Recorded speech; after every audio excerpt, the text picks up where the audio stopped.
On a suffocating August morning in 1855, a boy stood on the auction block in Savannah, Georgia. Unwanted, untouched, unsold. His pale skin shimmered like frost beneath the southern sun, his colorless eyes reflecting a sky that pitied no one. Men whispered the word curse. Even the auctioneer hesitated to touch him, as if contact alone could summon misfortune. When the bidding sank to $5, a figure in a gray coat stepped forward. Elijah Dunmore, a reclusive plantation master known for his brilliance and cruelty, offered $12. The crowd applauded his mercy, unaware they had just witnessed the beginning of something unspeakable. For Elijah hadn't purchased a child, he had acquired a subject, a vessel for his grand design. Within months, whispers began around Chatham County. Workers vanished from Dunmore's land. Strange lights flickered in the pine woods at night. And deep beneath the soil of Belmont Estate, a secret compound thrived, built to fulfill what Elijah called the purity doctrine. The boy would become its centerpiece.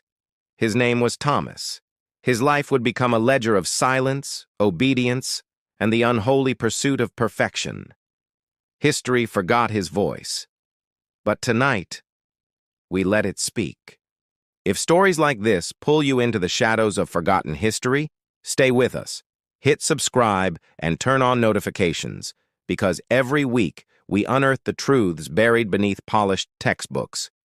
Drop a comment telling us where you're watching from, your city, your country, your corner of the world. Now let's return to that auction block in 1855, where one man's vision of purity began to devour his soul. His eyes, gray as ash water, reflected the white sky without expression, a mirror of something neither living nor gone, and the overseer's voice cracked through the heavy crowd like a hammer on bone. No bid came. Not a whisper, not a glance that meant belonging. They shifted, spat, adjusted their collars, muttering about curses and strange blood, inventing reasons to turn away from what frightened them. At the edge of the circle stood Elijah Dunmore, a man of sharp angles and polished silence, his gray coat powdered with dust from a journey that seemed older than the century itself. When the price fell to $5, Elijah raised one gloved hand. "12," he said, calm and final, as if he had already calculated the boy's worth in some private equation known only to him. The crowd exhaled in relief, praising his charity. They saw generosity, he saw design. Within his stillness lay an intelligence that twisted faith into theory and pity into control. The boy, Thomas, was led toward the carriage waiting beneath the magnolia trees. Chains clinked softly, barely audible under the hum of insects thick as smoke above the market square. Inside the carriage, silence expanded like breath inside a coffin. Elijah sat opposite him, a ledger on his knee, recording measurements with precision that felt colder than iron. He noted pallor, hair tone, pupil color, height, weight, skeletal proportion, each detail a number in an unfinished formula scribbled against the boundary between life and experiment. Through the window, streets blurred into pine woods. Thomas had never left the city before. He watched trunks slide past like pillars guarding some secret older than words. When the wheels turned onto a dirt road, the air changed. Denser, quieter, heavy with the scent of sap and old rain trapped in roots. Belmont Estate waited beyond the trees. And the mansion rose white against the forest, not graceful but immense, every line exact, as though geometry itself had built it. Servants stood motionless near the steps, eyes lowered. Elijah disembarked first, his posture unbending.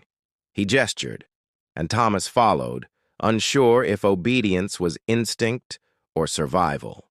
The silence of the place pressed against his skin. Inside, corridors stretched without warmth. Oil lamps burned with steady cruelty, their glass chimneys spotless, their flames refusing to flicker. Each doorway seemed to promise both knowledge and punishment. A tall man in a black waistcoat approached. Augustus, the steward, eyes disciplined by years of unspoken understanding. He accepted the boy's chain, awaiting instruction with military restraint. Elijah's voice carried like an echo inside stone. Prepare a chamber for observation. Quarters separate from the main house. Meals to be regulated, readings to begin at dawn, record compliance daily. Augustus nodded once, guiding Thomas down a corridor that smelled faintly of disinfectant and wood oil, as though every surface had been scrubbed of history. The small room they reached contained a cot, a chair, a desk, and a barred window facing the forest. No sound entered except the distant rhythm of insects in heat. Augustus unlocked the chain with deliberate care, then met the boy's gaze for half a heartbeat, a warning, a sympathy, maybe both, before leaving him alone with silence. Thomas sat on the cot's edge, heartbeat loud against walls that felt too close. He listened to the bolt slide into place, understanding that sound as the definition of belonging. Night came without coolness. From somewhere below, faint metallic noises rose.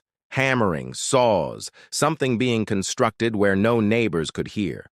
Belmont did not sleep, it built. Elijah spent those hours in his study surrounded by instruments imported from Europe, microscopes, calipers, charts of heredity, drawn in neat symmetrical terror. Each candle burned steady under his control.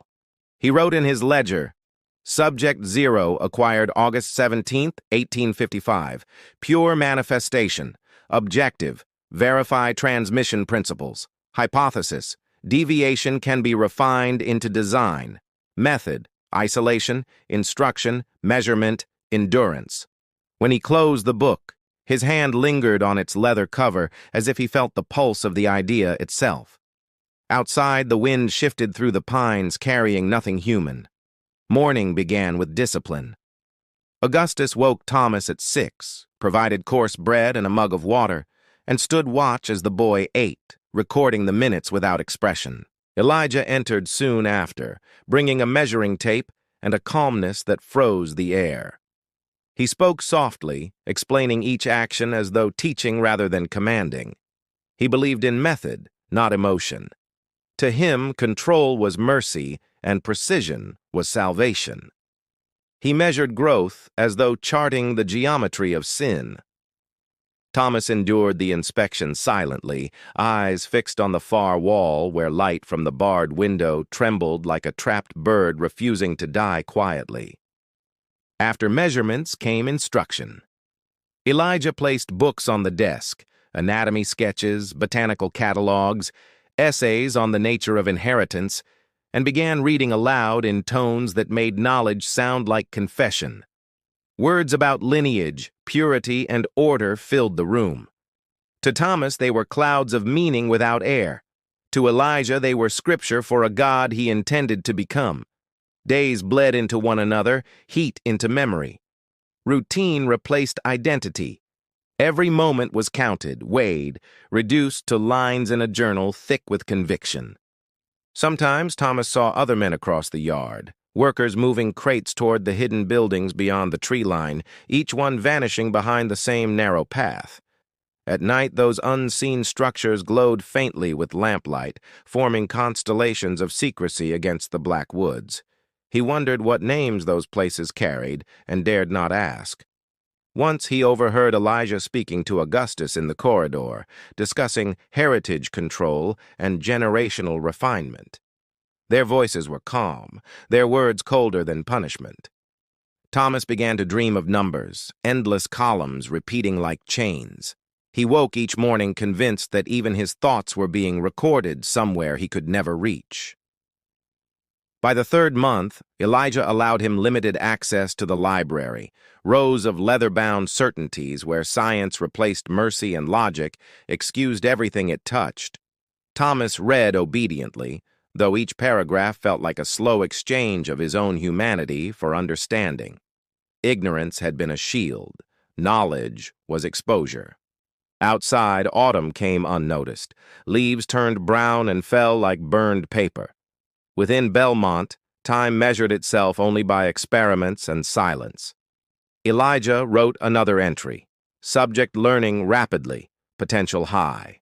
Emotional response minimal. Continue observation. Stage 2 preparation underway. Faith and reason reconciled through structure. Thomas never saw those words, yet somehow felt them tightening around his life like invisible rope, drawing him toward a purpose he could not name. One night, a storm broke over the estate, thunder cracking like judgment. Elijah stood by the window, rain streaking glass, whispering that lightning was simply nature revealing design. In his locked room, Thomas counted the flashes until dawn, each one carving light across the walls, each one proving the world outside still existed beyond control. When morning came, the air smelled of wet soil and something newly unearthed. Men were digging near the woods. Elijah watched them from the veranda, a faint smile beneath his calm. That smile, small and private, told Thomas everything he needed to know about the nature of mercy in this place. It was simply another word for possession, and somewhere deep beneath the pine roots, the sound of metal striking earth continued long after the sun rose, a rhythm that promised Belmont's true work had only begun. Autumn fell over Belmont like a slow fever, turning the pine needles bronze, while the sky above seemed too wide for comfort, an endless mirror where heat and silence conspired to keep secrets buried. Inside the compound, time stretched thin. Days began with the sound of keys and boots, continued with lessons that felt like sermons, and ended with the scrape of locks closing on unfinished thoughts. Thomas had stopped counting mornings. He moved by rhythm now, not memory, understanding that in this place, repetition replaced freedom more efficiently than chains ever could. Elijah entered the schoolroom each dawn, his gray coat immaculate, eyes bright with belief. To him, the boy was no longer a student. He was a proof in progress. The master's chalk cracked against the slate board, forming diagrams of bloodlines and inheritance, symbols looping back into themselves like serpents consuming their tails in infinite justification. Thomas listened, his mind quickening behind a mask of obedience. Knowledge was dangerous here, yet ignorance was death. Between them lay the thin survival of thought. Elijah believed he was building a legacy of reason. He spoke of purification, not through pain, but through order, the perfection of structure, the cleansing of imperfection from the human pattern. Each evening, he wrote until the lamps guttered, crafting a new scripture of science where mercy had no place and discipline became divine. Augustus watched from the periphery, silent as always. Years in Elijah's service had taught him that loyalty was safer than conscience, though his eyes betrayed an ache he could never voice. Sometimes, Thomas saw that flicker of sorrow and wondered if pity was contagious, if one heart could infect another despite walls of hierarchy and fear. The compound beyond the main house grew busy. Carpenters built additions under strict instruction, laboratories, storage halls, dormitories for unnamed subjects who arrived under cover of night and vanished from conversation. No one mentioned them openly. Their existence was recorded only as numbers in Elijah's ledgers, ghost entries marking the expansion of his quiet empire. Thomas's lessons deepened. Anatomy gave way to philosophy. Diagrams turned to arguments. Elijah quoted natural philosophers and theologians alike, stitching science and salvation into a seamless thread that justified every cruelty. The boy absorbed everything. Words became maps, showing him the twisted geography of a mind convinced it served reason, while feeding its own hunger for control. Late one evening, Elijah placed a thin volume on the desk, a personal treatise titled Doctrine of Purity. Its pages smelled of ink and ambition, written in the same precise hand as the ledgers. He told Thomas to read it and explain its meaning aloud. The boy obeyed, voice trembling, tracing sentences that spoke of removing weakness from mankind through careful design and moral arithmetic. Elijah listened as if to scripture. When Thomas finished, The master's eyes glowed with satisfaction. "Understanding begins when belief surrenders to truth," he said, leaving the book behind like a relic. That night, Thomas did not sleep. He stared at the open pages, realizing that every word he had learned so far had prepared him to serve the very logic that imprisoned him. He began keeping his own notes, hidden inside a hollow in the desk leg, a counter-ledger of thoughts, questions, and doubts he dared not voice aloud. He wrote that understanding without freedom was another form of blindness, and that purity built on pain could never be clean. Winter crept in quietly, frost forming delicate veins on the barred window. The forest outside fell silent, its creatures retreating beneath roots, while men inside studied perfection through suffering. Elijah's obsession grew visible. He stopped sleeping, muttering formulas under his breath, convinced that destiny whispered to him through candlelight and calculation. Augustus noticed the tremor in his master's hands, the wild gleam that replaced reason with revelation. Yet he said nothing, because truth was the one thing forbidden in Belmont. One afternoon, Elijah introduced Thomas to instruments imported from Europe, delicate scales, glass tubes, a microscope that magnified the invisible. He called them mirrors for God's craftsmanship. Thomas looked through the lens and saw a world of motion beyond comprehension, cells dividing, patterns repeating endlessly, and understood how easily wonder could be twisted into domination. Elijah spoke of legacy, of generations to come, of a new humanity born from discipline. His tone was almost tender, yet behind it pulsed a fanatic certainty colder than metal. By night, Thomas imagined escape, though the thought carried the same impossibility as flight without wings. Every path led back to the same iron locks and whispering pines. One stormy evening, lightning split the horizon. Elijah stood on the veranda, watching the sky burn white, murmuring that creation itself was just divine electricity waiting for mortal hands to shape it. Thomas watched from behind the curtain, realizing that his master no longer saw heaven above or hell below, only the laboratory between them where he ruled without witness. The compound's other inhabitants moved like ghosts now, men stripped of names, their faces expressionless from obedience. They worked, ate, and vanished into buildings Thomas had never entered. He felt their absence as proof of what awaited those who questioned too soon. So he waited, learning patience from fear and resolve from silence. One morning, Elijah collapsed in the library, exhausted by his own brilliance. Augustus carried him to his chair, the first act of human care Thomas had witnessed in months. When Elijah woke, he ordered new experiments to begin immediately, his voice thin but unbroken. Even weakness, he said, must be measured and transformed into usefulness. The boy understood then that his master's pursuit had no end, that the hunger for control fed itself until nothing human remained beneath the ritual of progress. He wrote in his secret notebook that knowledge without conscience was a mirror turned toward darkness. It reflected perfectly, but revealed nothing. Spring returned with deceptive gentleness. Wildflowers pushed through soil disturbed by forgotten graves, and the air filled with the sweetness of things that refused to stay buried.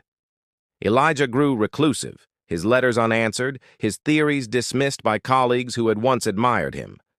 Isolation hardened into destiny. Rejection confirmed his faith in himself alone. Thomas's education became relentless. Every answer led to another command, every question twisted into obedience. Learning had become another name for surrender. Then one night, Augustus left a folded scrap of paper on the boy's desk. No words, only a small drawing of a key. Beneath it, a single line. "Remember who watches." Thomas hid the message, unsure if it was warning or promise.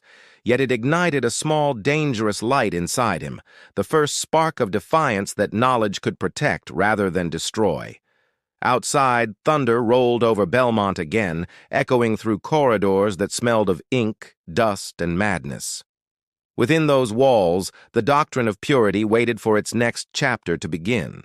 Spring heat returned to Belmont carrying a strange tension, as if the forest itself held its breath, waiting for something inside the white walls to collapse under the weight of its secrets. The compound no longer felt ordered. It vibrated with quiet unrest. Workers avoided the main house, their eyes hollow from silence, their movements rehearsed to escape attention rather than complete tasks. Elijah's once precise routines grew erratic. He spoke less of purity now and more of destiny. His notebooks crowded with half-finished equations that curved into prayers instead of conclusions. Thomas observed the changes with a cautious intellect sharpened by years of enforced observation. He could sense that obsession had eaten reason, leaving only a skeleton of method wrapped in faithless purpose. The laboratory smelled of old smoke and iron filings.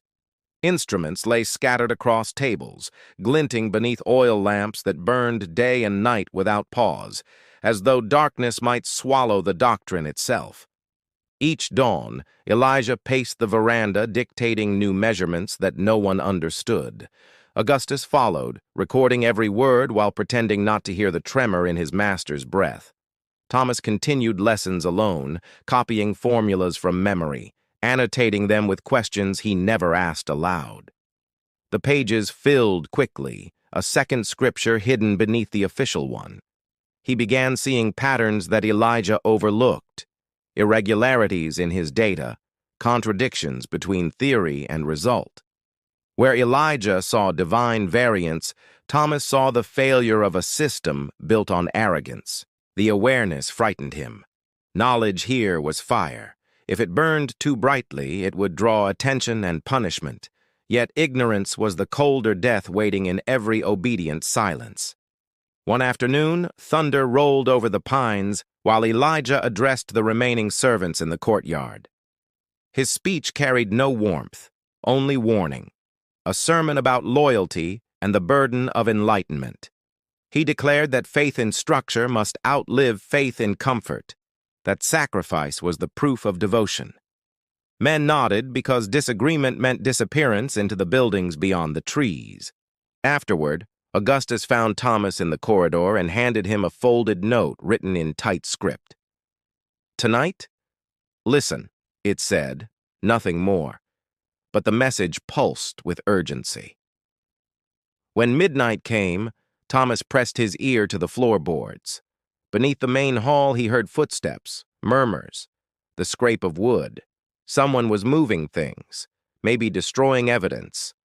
The next morning, part of the record room had vanished, shelves cleared, journals missing. Elijah dismissed inquiries with a smile too calm to be sane, claiming the data had fulfilled its purpose. Thomas realized the master was preparing for collapse, erasing proof before outsiders could discover the scope of his work. Belmont itself was turning into a sealed confession written in dust. Days later, a stranger arrived, a physician from Charleston who had once corresponded with Elijah about scientific ethics. His carriage brought questions and authority neither welcome nor deniable. Elijah greeted him with hollow courtesy, pretending the estate was a sanctuary of progress. The physician listened politely while his eyes drifted to the locked wings and barred windows. Thomas watched their meeting from the stairwell.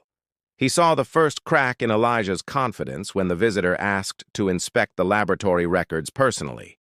For hours, the two men argued behind closed doors. Words like morality, legality, and delusion spilled through the keyhole, each syllable landing like a spark on dry timber. That night, Elijah drank heavily for the first time Thomas could remember. His precise handwriting turned jagged, ink pooling into black blotches that looked almost alive on the page. He muttered about betrayal, about the weakness of men who questioned vision.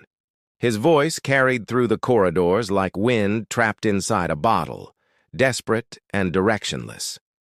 Augustus confided quietly to Thomas that the visitor planned to report Belmont's activities to authorities in Savannah. "It's ending," he whispered, half relief, half fear of what endings demand. For the first time, Thomas felt something near hope. Yet he also knew Elijah would not surrender easily. Fanatics preferred ruin to admission. 2 nights later, flames flickered in the lower barns. Elijah ordered every man to the fire, shouting that accidents were proof of disloyalty. Smoke smeared the moon while panic spread. Thomas helped carry water, but realized the fire served another purpose: distraction. When dawn came, the record hall was gone entirely. Ashes cooled beside smoldering beams. The physician confronted Elijah publicly, demanding explanation. Elijah accused him of sabotage, his voice cracked by rage. The men of Belmont stood frozen, witnesses to a mind unhinging itself before their eyes. Thomas saw the moment faith broke. Elijah's words became nonsense, equations turned to scripture, logic collapsing into mania. Augustus lowered his ledger and stepped back slowly, understanding the fall. That evening, the physician left under guard of conscience, promising he would return with officials. Elijah retreated to his study, locking doors behind him, whispering that betrayal was a necessary purification. Rain came again, washing soot from marble steps. Thomas sat by his window, realizing that survival now meant movement, not obedience. Waiting had become another kind of prison. When Augustus entered quietly, he carried no keys, only resolve. "Tomorrow he calls you to demonstrate loyalty," he said. "If you stay, you'll never leave these walls again." Thomas nodded, understanding without needing detail. The steward's voice trembled once more before turning hard as oak. "Be ready when I knock twice after midnight." That night stretched endless. Lightning flared across the sky, illuminating corridors lined with shadows shaped like memories. Every creak sounded like decision. At last the knocks came. 2 soft strikes echoing through the hallway. Thomas opened the door, heart racing with the unfamiliar rhythm of choice. They moved through the servant passages, past rooms that smelled of ink and rain. Outside, the forest breathed cool air against their faces, the first honest wind in years. Behind them, Belmont glowed faintly, candles still burning in the master's study. Elijah's silhouette stood by the window, motionless, unaware that his creation was slipping quietly into the world. Thomas followed Augustus through the trees until the house was only a pale ghost behind trunks. For the first time, darkness felt protective instead of cruel. They reached the river at dawn. Mist rose like unspoken prayers over the water. Augustus turned to him and said, "Walk north. Do not stop until sound becomes your only witness." Thomas stepped into the shallows, cold current biting his ankles, carrying the weight of every measured inch and recorded thought away with each ripple. Behind him, the forest swallowed Belmont's final echoes. Ahead, the horizon unfolded without instruction, and the boy who had been a ledger of obedience began rewriting himself in silence. When sunlight touched his face, he did not look back. The doctrine had broken, the master was trapped in his own equations, and knowledge, at last, belonged to the living. Dawn burned mist off the riverbanks as Thomas kept walking, every step carrying him farther from the geometry of walls and into the unmeasured freedom of trees that whispered without judgment. His feet bled through thin shoes, yet pain felt cleaner than the stillness he had left behind. Each breath tasted of earth and distance instead of dust and discipline. He reached a logging road by afternoon. A wagon approached, its driver squinting against sunlight, seeing only a pale figure too exhausted to fear. The man offered water without asking questions. Thomas drank, thanked him, and walked on.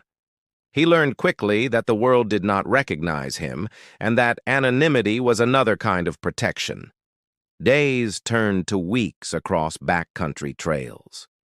He slept beneath bridges, traded labor for food, listening to men argue about war, faith, and land, none guessing what horrors hid behind plantation fences. One evening he reached Savannah, its harbor alive with smoke and gulls. The city smelled of salt, rust, and beginnings. He decided never to speak Belmont's name again. A carpenter took him as an apprentice after noticing his quick hands and silent focus. Wood replaced paper. Precision now served creation rather than control. Years passed quietly. Thomas built chairs, doors, and memories sturdy enough to outlast fear. He kept no diary, trusting that forgetting could be a form of mercy. Yet some nights he dreamed of ledgers that wrote themselves, of ink crawling across pages, forming his name beside words like specimen and result. He always woke before dawn. Far away, Belmont decayed under neglect. Elijah Dunmore, isolated by madness, continued writing to invisible audiences until disease ended his monologue. No burial was recorded, only rumor of a locked room. Augustus returned once, years later, to confirm the silence. He found corridors empty, journals scattered like fallen leaves, the doctrine reduced to mildew and dust. He sealed the main doors, carved a small cross into the lintel, and walked away without looking back, carrying no documents, only memory heavy as iron. Decades blurred the land. War swept across Georgia, erasing names and boundaries. Belmont became rumor, a haunted ruin swallowed by pine and time. Thomas lived through those years quietly, surviving sieges and hunger by building shelter for others. Each hammer strike felt like penance turned to purpose. When peace returned, he opened a small workshop near the river, teaching younger men the craft of shaping wood with patience instead of force. He never spoke of the master or the compound, yet his lessons carried warning. "Measure twice," he said, because precision without care builds prisons instead of homes. In old age, his hair silvered like moonlit water. He married late, found brief contentment, and left behind a son named Daniel, who inherited his calm and the faint shadow behind his eyes. When Thomas died, no one knew his true origin. He was buried in the churchyard among carpenters, his stone simple, his story unspoken but unfinished. 50 years later, highway workers cutting through the old Belmont property uncovered foundations beneath moss. Within a cracked wall lay a sealed book untouched by weather or forgiveness. Archivists opened it carefully, finding pages filled with Elijah's hand. Measurements, calculations, notes about a boy described only as Subject 0. The handwriting trembled between genius and confession. The discovery reached newspapers briefly before officials stored it away, labeling it historical evidence. But one young historian, Joseph Dunmore, distant kin of Elijah, refused to let it rest.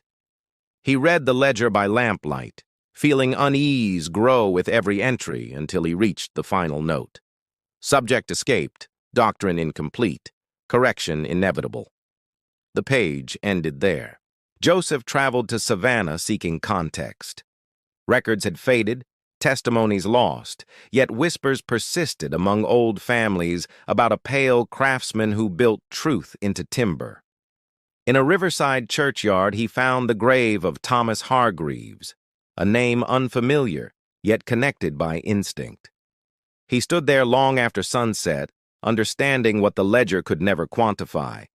He wrote a letter to the state archive urging public release of the Belmont documents, arguing that silence only preserves sin. It took 10 years before anyone listened. When the records were finally displayed, crowds came expecting horror, but left speaking softly about conscience. The ledger became less evidence and more mirror. Through its brittle pages, they saw how intellect without empathy corrodes until even progress smells of smoke and fear. Each entry was a warning disguised as discovery. Reporters wrote of the Belmont doctrine, framing it as a cautionary tale. Students visited the exhibit, tracing faded ink that once justified cruelty in the name of order. Among them stood Daniel's grandson, a quiet man whose skin carried the same pale hue that once condemned his ancestor. He read the words without shame, only resolve.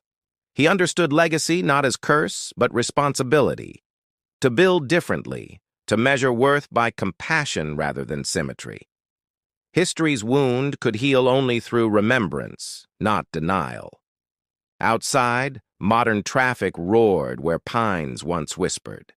Beneath the asphalt lay soil that had swallowed both guilt and redemption, roots tangled around forgotten bones. The memorial stone nearby bore a simple inscription: "Here knowledge learned to fear itself." Visitors rarely lingered, yet flowers appeared each year without name or reason. Archivists still debate whether Elijah's writings contained scientific foresight or madness. Some call him visionary, others monster. The truth lies somewhere between obsession and emptiness. But Thomas's story, though unnamed in the journals, endured quietly in the craft of men who build rather than bind, in every structure shaped by patience instead of pride. At dusk, the river reflects both city lights and ghosts. Each ripple carries fragments of the past downstream toward the sea, where records dissolve but meaning remains. In that endless current lives the lesson Belmont tried to bury: that purity pursued without mercy becomes rot disguised as order, and that freedom begins the moment silence breaks. So the tale ends not with fire or punishment, but with wood grain beneath steady hands, proof that creation can outlive cruelty and still speak softly of survival. And somewhere in the wind along that highway, a whisper persists, the voice of a boy who once measured his world in inches and now measures it in miles of forgiveness.